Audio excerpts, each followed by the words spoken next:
الحمدللہ رب العالمین والصلاة والسلام علی سید الانبیاء والمرسلین اما بعد فاعوذ باللہ من الشیطان الرجیم بسم اللہ الرحمن الرحیم الصلاة والسلام علیک یا رسول اللہ وعلی آلک وصحابک یا سیدی یا نبی اللہ۔ عزیزان محترم، آج میں آپ کو بتاؤں گا کہ روح کی کتنی قسمیں ہیں، اقسام ارواح۔ روح کی کتنی قسمیں ہیں؟ بیسیکل روح کی دو قسمیں ہیں، ایک روح سلطانی ہوتی ہے اور ایک روح سیلانی ہے۔ اب روح سلطانی کا جو مقام ہے وہ دل ہے، اور روح سیلانی کا جو مقام ہے وہ دماغ ہے۔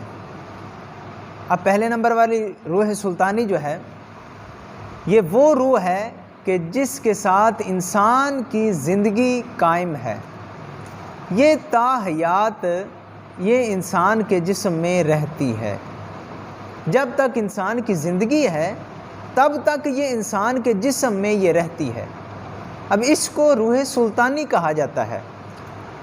اب دوسری ہے روح سیلانی، جو دماغ میں رہتی ہے، جس سے انسان کے ہوش اور حواس قائم رہتے ہیں، برقرار رہتے ہیں۔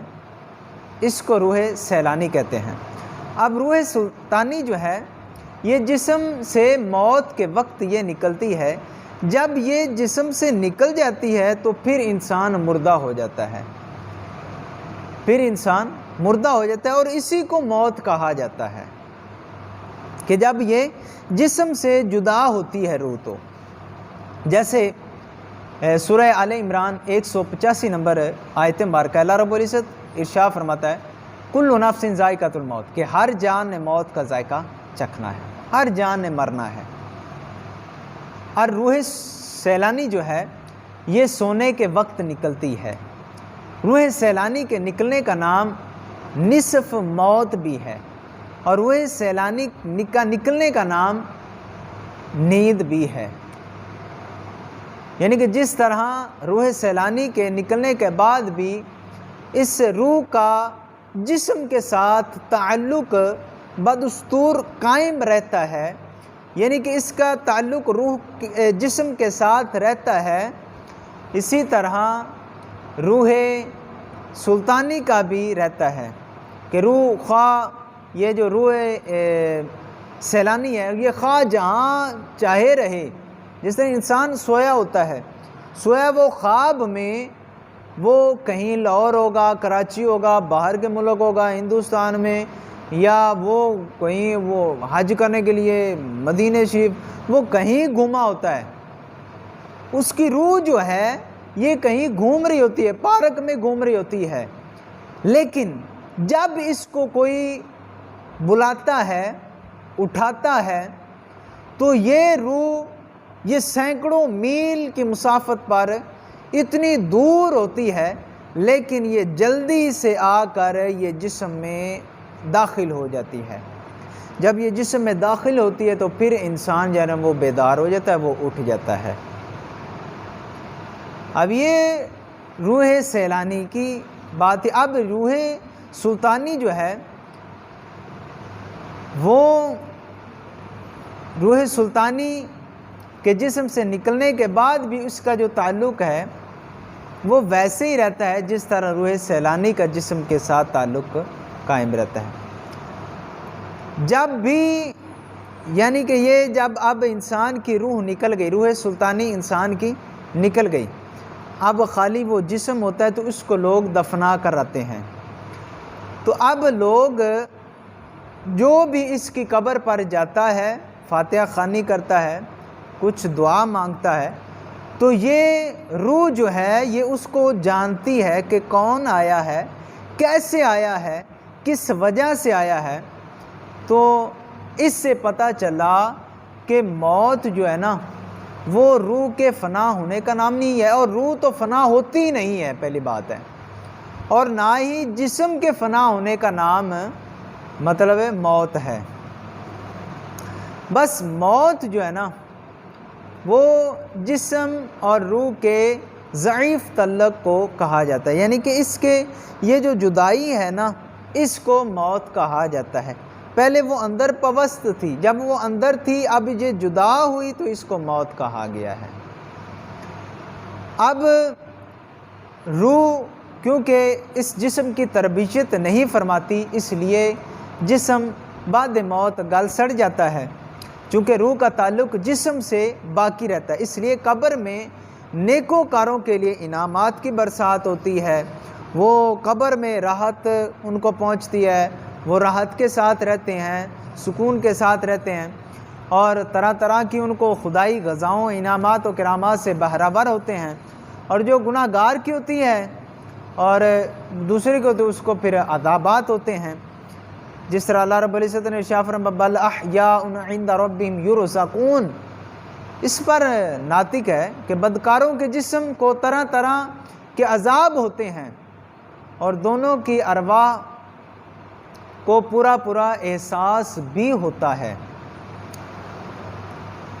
جیسے القبر روضۃ من ریاض الجنۃ او حفرۃ من حفر النار، کہ قبر جو ہے نا وہ جنت کے باغوں میں سے باغ ہوگی یا جہنم کے گڑھوں میں سے گڑھا ہوگی۔ یہ دو باتیں ہوتی ہیں۔ اگر وہ اچھے اعمال کرے گا، جو فرائض ہیں ان کو بجا لائے گا، تو پھر انسان کی جو یہ قبر ہے وہ جنت کے باغوں میں سے باغ بن جائے گی۔ اگر وہ ان کو نہیں لاتا ہے تو پھر اس کی قبر جہنم کے گڑھوں میں سے ایک گڑھا بن جاتی ہے۔ اب خیال رہے کہ روح نورانی اور لطیف ہے، وہ جسم میں اسی طرح سمائی رہتی ہے کہ جس طرح کوئلہ میں آگ سمائی ہوتی ہے۔ بظاہر تو وہ کوئلہ نظر آتا ہے لیکن اس کو چمک دمک وہ آگ دیتی ہے، اور اسی طرح گلاب کے اندر عرق ہوتا ہے، اس کی تر و تازگی کو وہ عرق رکھتا ہے۔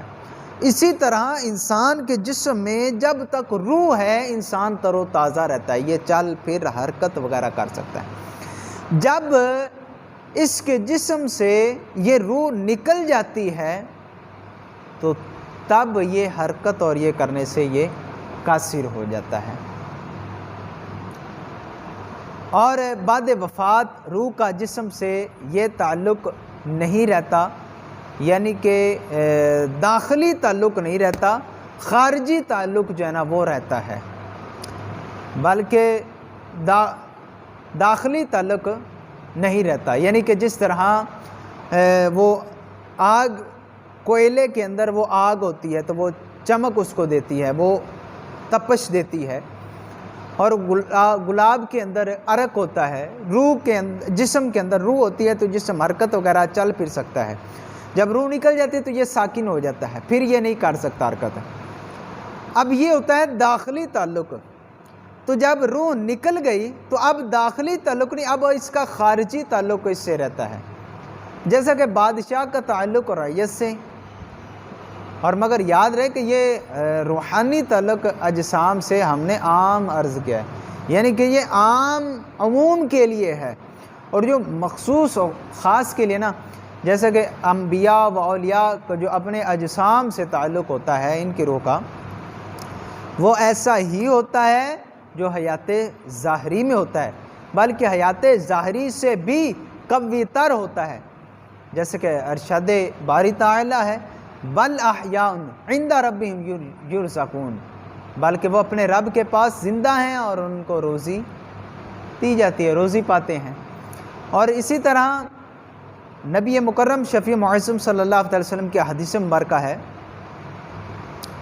ابن ماجہ شریف میں پہلی جلد میں 2 جگہ پر یہ احادیث بیان ہوئی ہے، اور نسائی شریف میں بھی یہ احادیث مبارکہ ہے۔